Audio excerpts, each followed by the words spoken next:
à tous. On va faire un voyage dans le passé d'une douzaine d'années. Un voyage électrisant, à une époque où il y avait peu de voitures 100% électriques. Il y avait quand même une toute petite automobile, française de surcroît, construite à Flins et qui s'appelait, et qui s'appelle encore d'ailleurs, la Zoé. C'est celle de Paul. Bonjour Paul. Ça va? Et attends, on va juste raconter un petit truc. Les voitures électriques, elles savent franchir des distances importantes. Tu viens de Lyon pour nous la présenter. Hein? Quelle époque, hein? C'était un voyage. T'as quel âge? Eh ben, je vais avoir 21 ans. 21 ans et tu voulais une Zoé. Je voulais une électrique. Voilà. Alors raconte-nous, parce que ça c'est quand même assez incroyable. Voiture jeune permis. Ouais. Donc en fait, j'ai fait plein de calculs et je me suis rendu compte que ce qui pouvait être le plus avantageux pour mon porte-monnaie, c'était une électrique. Pas le plus forcément pratique pour faire des longues distances, mais en ville c'est génial, ça pollue pas et ça me coûte rien. Voilà. C'est donc ta toute première voiture. C'est ça. T'as hésité malgré tout avec le thermique? J'ai hésité, oui. Et alors qu'est-ce qui t'a fait pencher pour le... C'est uniquement les finances? C'est les finances et puis c'est en fait j'ai ce côté toujours passionné automobile et puis j'aime la vitesse et je me suis dit bon ça a quand même des accélérations, il faut le dire, c'est pas mal. Mais de ce côté, et puis je me suis dit la Zoé elle a une bouille mignonne. Le nouveau facelift de la phase 2 est quand même super sympa. Alors toi tu as une phase 2, c'est la plus réussie. C'est ça. Donc c'est pas la plus haute finition, c'est la finition intense. Mais elle a quand même des belles jantes, elle a les feux à LED avec les anti-brouillards dedans. Et puis, non, elle est mignonne. Et c'est chouette, ouais, d'avoir. C'est drôle parce qu'elle a un vrai prénom en réalité, la Zoé. Alors, elle a 4 ans, celle-ci. Ouais. Voilà. Elle est de 2020. Tu l'as trouvée facilement? Ouais, chez Renault, en fait. Voilà. Alors, attends, alors ça coûte combien une Zoé qui a 4 ans? Pour avoir une bonne fourchette, en fait, on a toutes les phases 1 qui sont aux alentours des 10-12 000 euros. Voilà. Ah, ça tient quand même la cote. Hein. 10-12 000 euros. Parce que c'est à 12 ans une Zoé, tu vois, c'est dingue. Mais il y a quelques petits problèmes en fait d'infiltration d'eau, parce qu'au niveau étanchéité, c'est pas forcément le top. Mais, donc ça débute à 10 000 euros? Ça débute à 10 000, on en trouve à 10 000. Avec des kilométrages un peu importants, aux alentours de 70-100 000 km. Parce que des voitures de 12 ans, citadines, qui tiennent 10 000 euros, mais oui. Il y en a un, ça tient la cote. Il y en a un beau paquet, partout en France. C'est dingue. En sachant que moi j'étais sur Lyon, donc j'ai regardé dans le périmètre. Et les phases 2, elles débutent aux alentours des 15 000, si on veut un bon modèle. Pour un prix neuf? Pour un prix neuf, c'est quand même vers les 30 000. Ouais, écoute, moi je suis épaté. Je pensais, tu sais, que les voitures électriques avaient des décotes très fortes, mais la Zoé prouve un tout petit peu l'inverse en fait.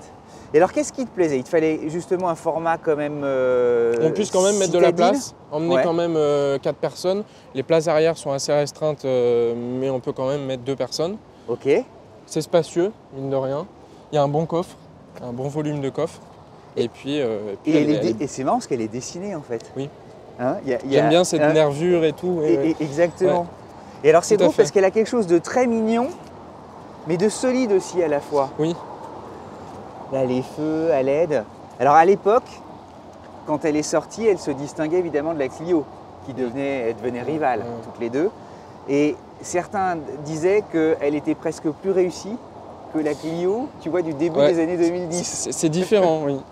Mais en fait, ils ont gardé la même forme comparé à la phase 1. Pour la phase 2, ils ont gardé la même forme, ils ont juste apporté des nouveautés, par exemple les clignotants à défilement, les choses comme ça. C'est drôle, c'est magique.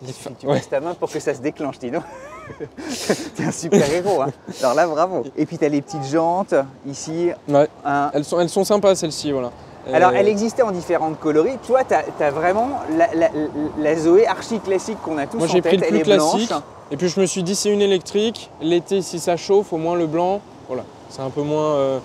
C'est tout ce qu'il y a de plus banal. Quel usage tu as de ta voiture à 21 ans? Pour l'instant, c'est purement citadin. Mais tu fais des études, comment ça se passe alors, tu vois? Ouais, et ben moi là, actuellement je travaille dans un de mes anciens lycées. Ok. Donc en fait je fais maison-travail, donc plus ou moins 50 km par jour. Ah ouais, donc c'est 25 allers, 25 retours. C'est ça. Et après là je vais partir à l'armée. Ok. Donc la voiture je ne vais pas énormément m'en servir. Et ce pourquoi j'ai pris une électrique, parce qu'un moteur thermique, ça s'use quand on s'en sert pas forcément, notamment les diesels. Donc, Mais tu t'es dit que ça redémarrerait. J'aurais pas de problème. Si tu la laisses tomber Je la en garage branche et puis pendant voilà. 15 ans, tu reviens, ça redémarre comme au premier jour. Et alors, attends, parce que tes copains, t'aimais l'automobile ou pas? Tu vois, J'adore, ouais. Les pionniers vont me dire c'est une électrique, donc c'est pas forcément. Mais ouais, voilà. t'en as plein Y a qui pas de vont te bruit, regarder en y a disant mais c'est pas possible, Paul, qu'est-ce qui t'arrive? Tu vois, c'est dingue. Mais c'est vrai que j'aurais pris une Saxo, il y avait le charme par exemple, mais voilà. Moi je me dis, ouais, la puissance, parce que mine de rien, il y a quand même 110 chevaux dedans, donc c'est pas mal. Ouais, ça fait un 0 à 100 en quoi? Alors c'était en moins de 10 secondes. 10 secondes et des poussières, ouais. Mais elle est lourde en fait, c'est ça son gros défaut. Bah, il y a le poids des batteries. Je vais faire rire Alain parce qu'à chaque fois je fais un petit hommage à la Golf GTI. Et 10 secondes et des poussières, c'était le temps des GTI des années 80, faisait ça et ça bombardait à l'époque. De l'époque, tu vois. Eh ben on monte. Allez. Hein. En plus, tu as le beau tissu gris. Oui. Hein, c'est quasiment un costume.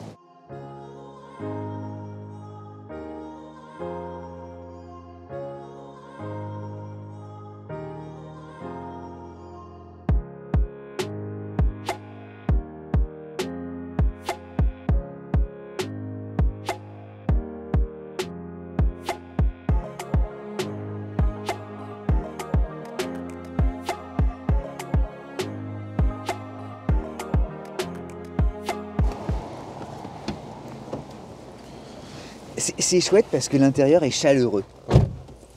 Il y a du tissu. Il y a un côté costume. Moi, je trouve ça... En fait, elle est chic à l'intérieur. C'est sympa. Mais tu savais qu'en optant pour une Zoé, tu trouvais un intérieur aussi chouette? Pas le premier, parce que le premier, le volant était par exemple tout en beige et tout, c'était pas forcément... Ouais, t'avais un intérieur hyper clair. Mais qui C'était était marrant quand même, moi qui me plaisait. Il y avait un côté robotique. Voilà, moi c'était pas mon style, mais c'est vrai que le volant est bien fini, il est très beau. C'est les volants par exemple des nouveaux Capture, des choses comme ça, il est beau. Les petites finitions et tout. Ouais, le chrome, ça lui va comme c'est sympa. Ça fait un peu sport. Là ici, t'as évidemment, tout est numérique et ça a de l'allure. Hein.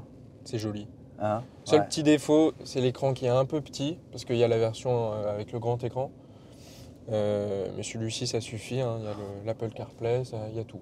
Il fait le boulot en fait. Il y a tout. Ah. Les petits boutons classiques de chez Renault, voilà, qu'on connaît.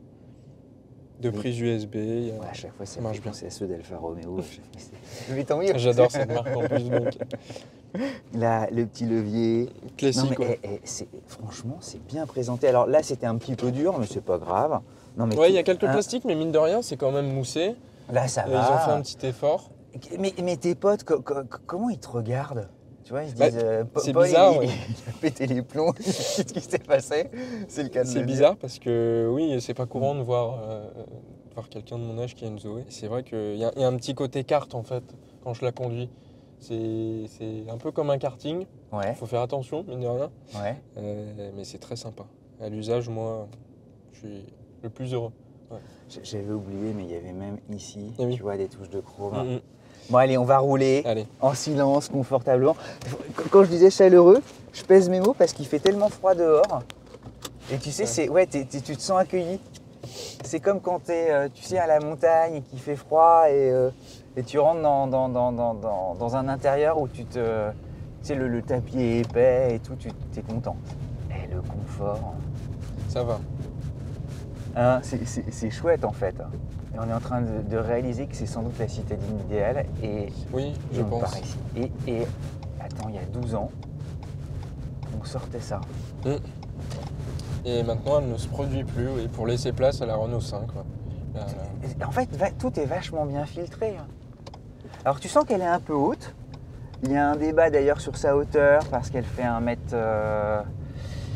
presque 1,60 m de haut. Certains disent que la frontière des SUV débute à 1,60 m. Voilà, donc chacun dira si la Zoé est un SUV ou pas.